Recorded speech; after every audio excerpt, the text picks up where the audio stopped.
Demonstrasi mahasiswa di Bangladesh berujung ricuh.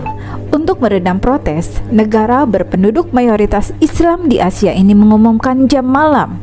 Pemerintah juga memadamkan listrik di negara berpenduduk 170 juta jiwa itu. Sementara bentrokan antara mahasiswa dan pasukan keamanan meningkat. Hampir 20.000 mahasiswa dan pencari kerja turun ke jalan, membongkar barikade polisi untuk merebut kembali persimpangan Syahbag dalam demonstrasi besar-besaran terhadap sistem kuota PNS di Bangladesh. Pesan mereka dengan lantang dan jelas menyerukan keadilan dan perubahan. Mahasiswa Universitas BR Aceh secara aktif bersatu memprotes sistem kuota yang berlaku, yang mereka yakini tidak adil dan diskriminatif. Gerakan mereka bertujuan untuk mendorong proses penerimaan yang lebih berbasis prestasi, memastikan kesempatan yang sama bagi semua mahasiswa. Protes ini ditandai dengan unjuk rasa dan kampanye media sosial, mengumpulkan dukungan dan menarik perhatian pada tujuan mereka dan bersatu membantu semua orang. Awalnya, para pengunjuk rasa melakukan aksi damai pada hari Senin di dua universitas di ibu kota Dhaka ketika mereka diserang oleh aktivis mahasiswa lain dari partai berkuasa. Aktivis pro-rejim itu bersenjatakan tongkat, batu, parang, dan bom molotov. Unjuk rasa mahasiswa di Dhaka itu telah dilarang. Pada Kamis, gedung-gedung dibakar. Sedikitnya 19 orang tewas dan lebih dari 400 orang warga Bangladesh terluka dalam protes yang sedang berlangsung. Dalam kekerasan hingga Jumat pekan lalu. Kekerasan itu merupakan eskalasi tiba-tiba dari protes yang sudah melanda negeri itu sejak 2 minggu. Sebelumnya, pemerintah dan pengadilan tinggi memang sudah melakukan sejumlah cara menghalangi kritikan dan meminta pelajar kembali ke perkuliahan. Mahasiswa selama berminggu-minggu telah melakukan protes hampir setiap hari yang menuntut pemerintah menghapus sistem kuota untuk pekerjaan PNS dan memperkenalkan skema berbasis prestasi. Skema ini mencadangkan lebih dari separuh warga sipil yang bergaji tinggi untuk kelompok tertentu, termasuk anak-anak pahlawan dari perang pembebasan negara itu dari Pakistan di tahun 1971. Kritikus mengatakan sistem ini menguntungkan anak-anak dari kelompok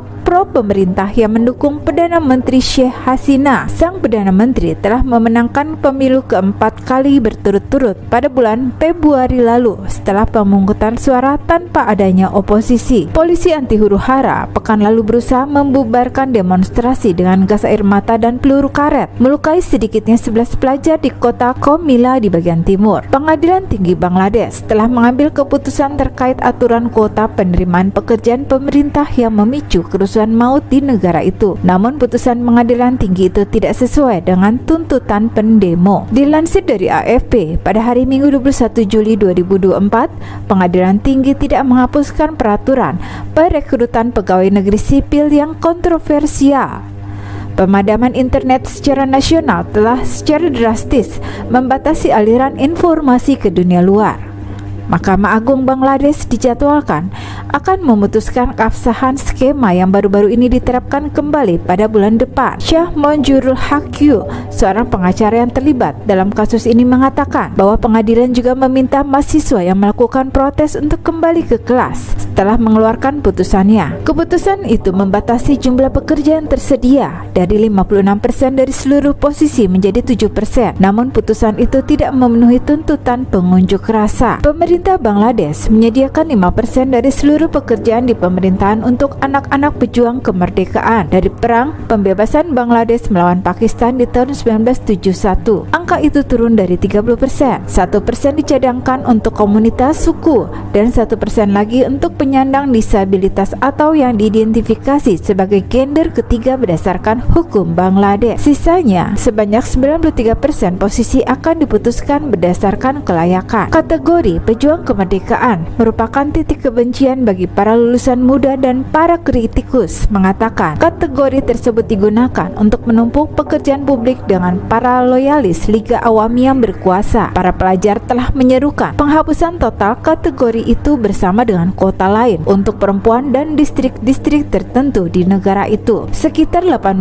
juta anak muda di Bangladesh kehilangan pekerjaan. Menurut angka pemerintah, pemberlakuan kembali skema kuota sangat mengecewakan para lulusan yang menghadapi krisis lapangan kerja yang parah. Perdana Menteri Hasina mengobarkan ketegangan bulan ini dengan menyamakan para pengunjuk rasa dengan orang-orang Bangladesh yang bekerja sama dengan Pakistan selama perang kemerdekaan. Polisi telah menangkap beberapa anggota oposisi, utama Partai Nasionalis Bangladesh atau BNP, dan mahasiswa melawan diskriminasi, kelompok pengorganisasian protes utama. Menteri Dalam Negeri Bangladesh Asaduzzaman Khan mengatakan jam malam yang diberlakukan pada hari Sabtu akan terus berlanjut sampai situasi membaik. Selain pembakaran gedung-gedung pemerintah dan pos polisi oleh pengunjuk rasa serta pembakaran jaringan kereta metro Dhaka yang menyebabkan tidak dapat beroperasi, para ahli mengaitkan kerusuhan ini dengan stagnannya pertumbuhan lapangan kerja di sektor swasta dan tingginya angka pengangguran kaum muda. Ini kemudian menjadikan pekerjaan di sektor publik dengan kenaikan upah reguler sangat menarik bagi kelompok yang mencakup hampir 1/5 populasi penduduk. Bangladesh menghadapi kesulitan ekonomi dan mendapatkan dana talangan sebesar 4,7 miliar US dollar atau 76 triliun rupiah dari Dana Moneter Internasional pada Januari tahun lalu setelah kesulitan membayar impor energi yang mengurangi cadangan dolar dan meningkatkan inflasi. Akan tetapi, penindakan demo ini disebut sebagai berdampak pada oposisi Hasina. Diketahui, Partai Hasina pekan lalu menyalahkan Partai Nasional Bangladesh atas demonstrasi ini. Pemerintahan Hasina dituduh kelompok hak asasi manusia menyalahgunakan lembaga-lembaga negara memperkuat kekuasaannya dan membasmi perbedaan pendapat, termasuk pembunuhan di luar proses hukum terhadap aktivis oposisi. Menurut 4 surat kabar lokal, kekerasan telah menewaskan lebih dari 100 orang, seperti dilansir dari VOA Indonesia pada Selasa 23 Juli. Pihak berwenang sejauh ini belum memberikan angka resmi mengenai jumlah korban tewas. Oposisi, utama Partai Nasionalis Bangladesh, mendukung aksi protes. Liga Awami dan BNP sering saling tuduh memicu kekacauan politik dan kekerasan. Menurut perhitungan AFP berdasarkan data korban tewas yang dirilis kepolisian dan rumah sakit setempat, sedikitnya 173 orang tewas dalam rentetan tindak kekerasan selama kerusuhan berlangsung. Terdapat beberapa personil kepolisian di antara korban tewas tersebut.